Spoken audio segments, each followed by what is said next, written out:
Hey, Katie. We have The Haunted Bridge. We are on Chapter 6, The Caddy's Clue. Well, young lady, Dr. Ackerman said to Nancy. I see you've set your heart on playing. Yes. Okay, I'll permit you to play on one condition. You must not remove this bandage. Nancy frowned slightly. How could she hope to make a low score with one hand bandaged? I agree, she said reluctantly. And another thing, the doctor added. If your hand begins paining you after you've started to play, you must default the match. So, she must give up the match. Otherwise, I won't be responsible for your case. I promise, Nancy murmured. The girls were rather subdued as they went to their rooms. I don't think you should try to play in the tournament, Bess declared. If you don't participate, people will realize it's because of your injured hand. It's no disgrace to default, so to not do the competition. But I want to play, Nancy replied. My mind is made up. Then, George said, if you're determined to do it, the best thing is to go to bed and get all the rest you can.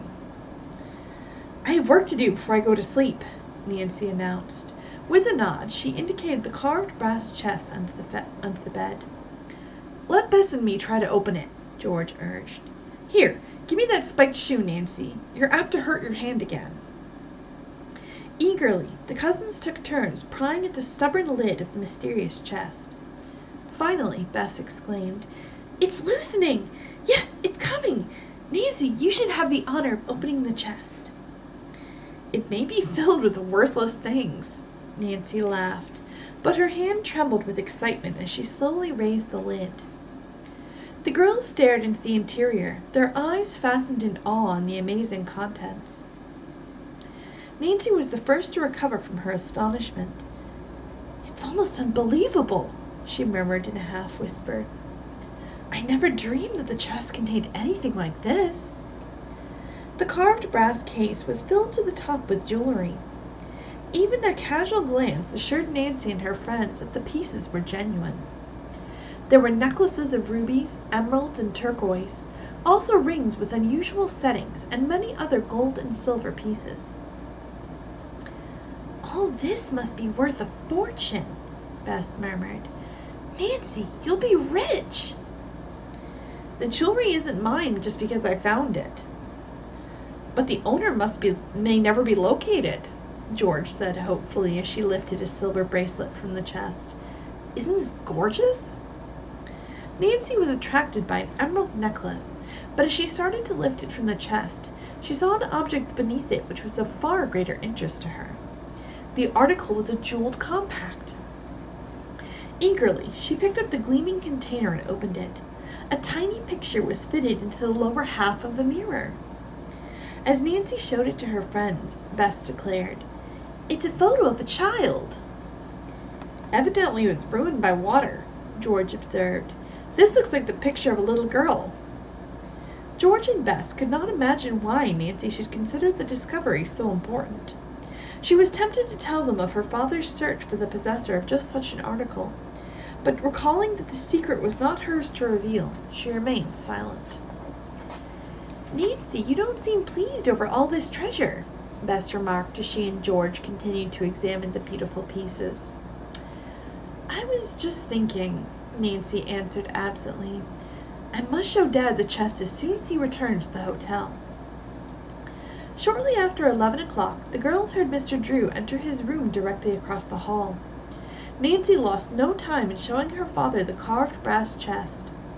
She threw open the lid, enjoying his look of amazement as he beheld the dazzling display of gems. Nancy, have you robbed a jewelry store? He teased. His daughter laughed and explained briefly how the chest had come into her possession. She climaxed the startling story by thrusting the jeweled compact into his hand. Dad, could this be the article we've been trying to trace? Carson Drew carefully examined the gleaming object. It certainly fits the description, and there's no question about the quality of the jewelry. Dad, the chest may have been hidden by a member of the gang of thieves. Yes, that's very possible. This discovery may change all our plans. And to complicate them, it will be harder to track down the mysterious woman since she won't be carrying the Telltale Compact. Parson Drew gave a sigh and suppressed a yawn. He said, If this compact belongs to her, yes. We have no other clue. Suppose I keep this jewelry in my possession until I communicate with New York City detectives. I'll telephone immediately and give a description of every piece in the chest. Possibly they can identify the jewelry as stolen property. Excuse me.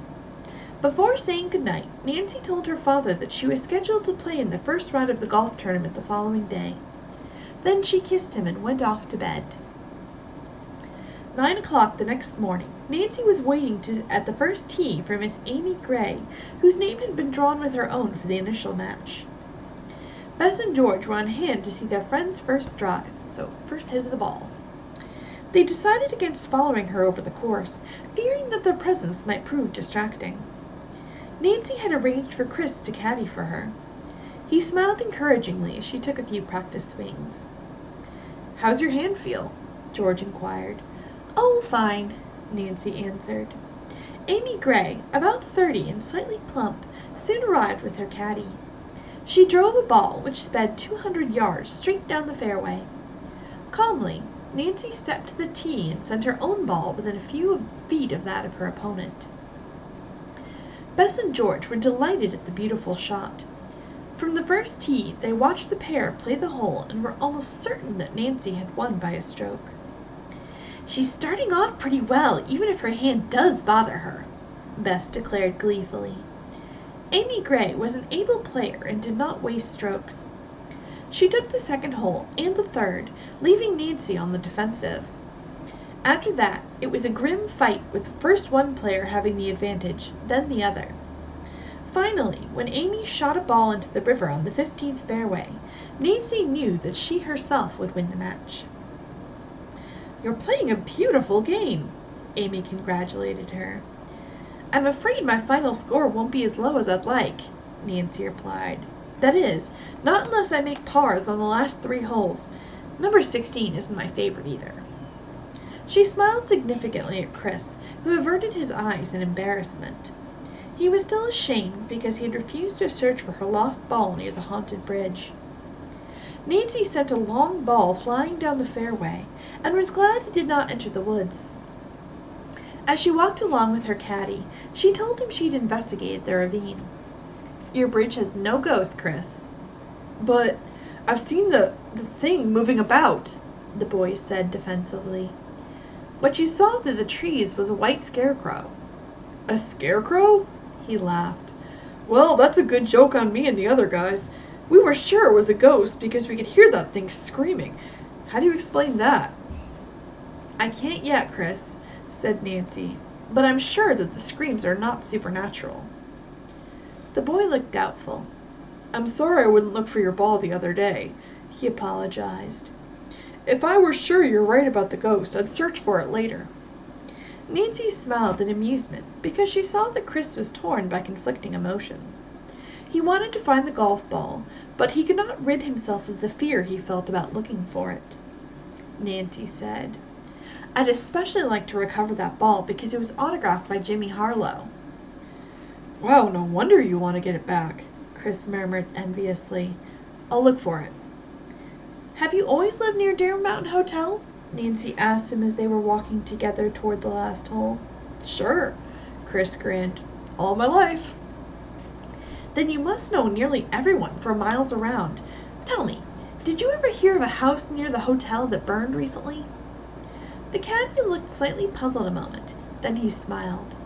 Oh, you must mean the Judson Mansion. It stood over there. With a sweep of his arm, Chris pointed back toward the woods. He said, It was kind of close to the bridge, on the other side of the ravine. It burned more than 2 years ago in the middle of the night. No one knew how the fire started. You say a family named Judson lived in the house?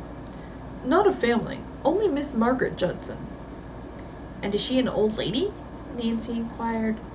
Oh no, she'd be about 23 or 24 now.